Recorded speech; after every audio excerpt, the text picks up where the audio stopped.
Assalamualaikum.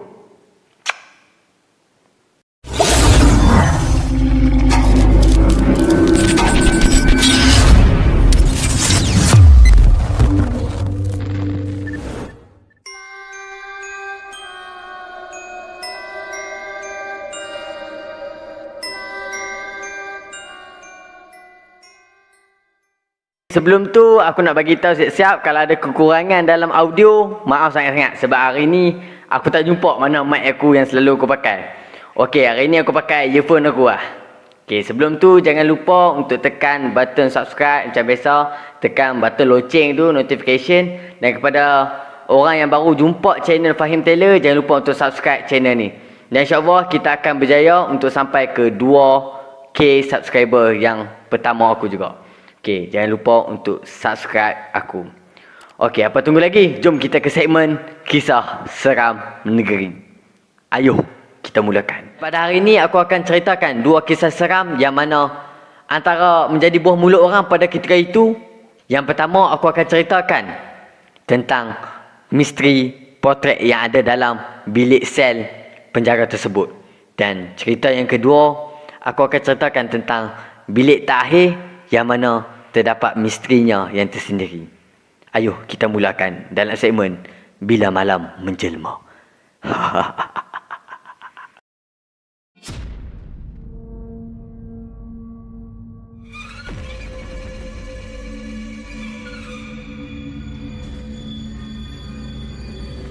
Dikatakan potret yang berada di dalam gambar ni merupakan seorang banduan di penjara Pudu tersebut yang mempunyai bakat melukis. Yang seramnya tentang potret ni, banduan tersebut telah melukis potret tersebut wajahnya sendiri di dalam sel tersebut. Dan dikatakan dia melukis potret tersebut sebelum dia dihukum gantung. Bekas warden, dia pernah memberitahu bahawa lampu akan terpadam sebaik sahaja dihidupkan dalam bilik tersebut. Dan bila mana dalam waktu keadaan yang gelap kan, dia akan nampak potret itu bercahaya seolah-olah dia mempunyai nyawa. Seraman.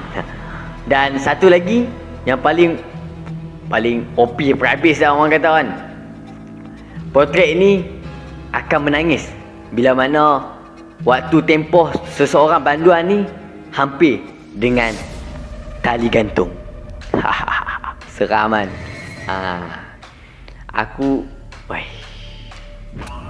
Okey, sampai sekarang penjara Pudu ni dan misteri potret tersebut menjadi tanda tanya. Bagi aku sendiri ataupun orang lain mesti akan jadi tanda tanya. Mungkin roh mayat banduan tu tak tenteram atau sebaliknya. Okey, kita ke cerita seram yang kedua. Okey, cerita seram yang kedua ni tentang bilik takhir dalam sel tersebut. Okey, kita teruskan.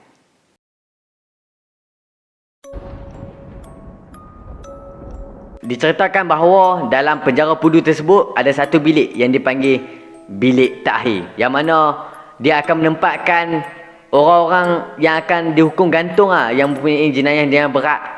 Dan terdapat pelbagai kisah seram yang pelbagai versi tapi aku akan ambil satu versi je yang mana terjadi kepada seorang pegawai yang bekerja di situ pada suatu ketika dulu. Ayuh kita teruskan.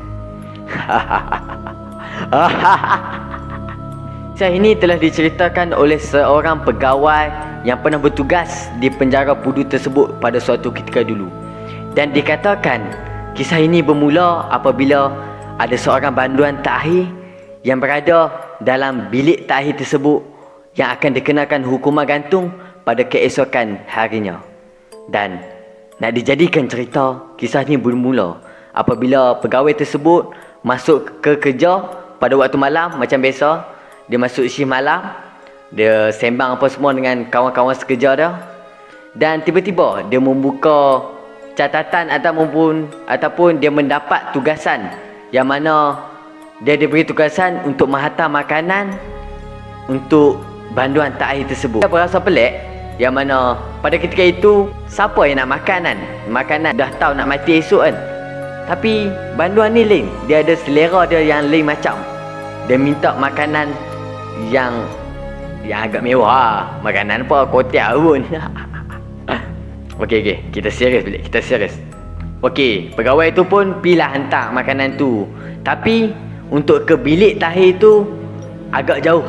Dia akan melalui satu lorong panjang yang mana untuk pergi ke sana, kiri kanan dia tu, kiri kanan lorong tu ada bilik sel-sel yang tersendiri. Yang mana pada ketika itu bilik-bilik sel tu agak kosong, macam berkurangan sebab jenayah ataupun pelaku-pelaku bersalah berkurangan pada ketika itu. Pegawai tu pun rasa berbeza lah. Dia rasa macam tak macam dulu. Sebab kalau dulu bila mana lalu dekat penjara tu, dia akan terdengar orang menangis, orang menjerit, orang rasa menyesal lah. Sebab tu adalah sel takhir, yang mana sel tu menempatkan orang yang akan dikenakan hukuman gantung pada tarikh-tarikh tertentu. Dan pada waktu tu dia rasa macam kosong sebab penjara tu dah berkurangan. Mungkin penjara tu pesalah-pesalah yang jenayah berat dipindahkan ke penjara yang lain ataupun sebaliknya. Okey, aku terlupa satu benda yang penting. Banduan tersebut adalah seorang pembunuh yang mana dia telah membunuh 2 orang adik-beradiknya menggunakan ilmu hitam. Macam-macam lah. Ilmu hitam ni bahaya kan. Okey, dan kita sambung balik pada pegawai tu. Okey, pegawai tu pun dalam beberapa minit baru dia sampai ke bilik tahir tu. Dan tiba-tiba dia ternampak banduan tu memandang ke arah dinding. Yang mana pada ketika tu dia fikir mungkin tu cara dia, mungkin tu cara banduan tu menyesal lah dengan perbuatan dia yang lalu. Tanpa buang masa, pegawai tu pun panggil lah, banduan tahir, banduan tahir, banduan tahir. Dia panggil macam tu lah kat banduan tu, banduan tahir, banduan tahir. Banyak kali lah, berulang-ulang kali. Tapi banduan tu tak kalih langsung, tak bagi respon apa-apa. Tu sebab terlalu marah, dia campurkan makanan, bungkusan makanan tu dekat banduan tersebut. Dan dia kata, ikut kau lah nak makan ke tak? Lepas tu dia terus beredar dari situ. Sebaik saja dia nak beredar dari situ kan, tiba-tiba banduan tersebut toleh mukanya dan sambil tersenyum kepada pegawai tersebut. Seram. Pegawai itu pun cepat-cepat pergi daripada sel tersebut ataupun bilik tahir tersebut. Dengan keadaan dan pergerakan perjalanan dia tu agak cepat, tiba-tiba dia rasa macam sesuatu benda menghembus ataupun angin lalu dekat leher dia. Angin lalu kat leher, macam orang bernafas kat leher dia. Dan dia rasa macam meremang lah time tu. Dia mempercepatkan lagi pergerakan jalan dia. Dan tiba-tiba dia terdengar satu benda yang agak aneh. Tiba-tiba dia terdengar jeritan yang kuat daripada bahagian hadapan. Dan mustahil lah bagi banduan yang tadi tu untuk menjerit, sebab dia dengar tu dari depan. Dan tiba-tiba pada waktu yang sama dia terdengar ada tangisan yang agak sayu. Seram tu. Dia dengar tangisan dan tiba-tiba dia terdengar ada macam bunyi-bunyi orang borak-borak. Ada bunyi orang bual-bual. Bayangkan situasi pada ketika tu kan agak seram. Dia pun meremang bulu roma, memang daripada jalan terus bertukar lari. Dan setibanya dia sampai di bilik sel yang tak awal tadi, dia ternampak satu lembaga yang mana dia tak nampak langsung muka lembaga tu. Dia pun panggil lah, dia ingat kawan dia panggil lah. Contoh nama kawan dia tu Luqman. Tapi tak menjawab. Dia cuba mendekati lembaga tersebut. Dan sebaik saja dia nak menyentuh lembaga tersebut, tiba-tiba dia khaib. Seram tu. Tiba-tiba khaib depan mata dia. Hang bayangkan. Waktu tu dah seram. Dan dia terus keluar daripada sel tersebut dan pergi ke bilik pusat. Yang mana bilik pusat tu tempatkan kawan-kawan dia, tempat lepak, berhenti lah tempat lepak, jaga dekat situ. Seram. Sebaik saja dia tiba dekat bilik pusat tu, kawan dia yang contoh lah, nama Amir. Kawan nama Amir ni pun dia tegur, "Weh, awak hang nampak pucat Tu dia pun bagi tahu macam ni. Lepas tu Amir ni pun bagi tahu oh, kalau pada waktu ni memang tak asing lagi lah tempat ni dengan benda-benda perkara seram ni. Dan dia pun bagi pegawai yang tadi tu rehat, okey, tidur. Tiba-tiba dia tertidur, dia termimpi satu benda, yang mana ada satu lembaga yang mencakap badan dia berulang-ulang kali. Macam X-Men lah, X-Men. Tiba-tiba dia terjaga. Yang mana dia terjaga disebabkan kawan dia tadi tu kejut dia bangun tidur. Dan tiba-tiba badan dia rasa macam tak sedap lah, macam pedih-pedih, macam ada luka dekat badan dia. Dan sebaik saja dia buka baju, tahu ada apa? Ada bekas cakap berlambak gila. Sampai sekarang jadi misteri. Sebab apa jadi macam tu?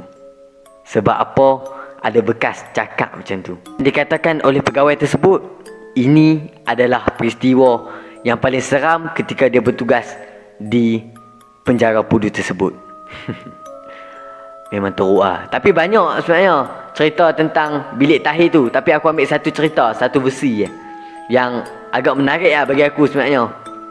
Dan sampai sekarang menjadi tanda tanya, siapa banduan tahir tersebut? Dan apa kaitan dengan lembaga yang dia nak sentuh tadi tu? Seram. Kalau aku jadi pegawai tu, aku auto berhenti. Tapi sebab rezeki, sebab pegawai tu ada amanahan, dia tak berhenti kerja sampai penjara Pudu tu tutup sendiri. Hebat pegawai tu. Kalau aku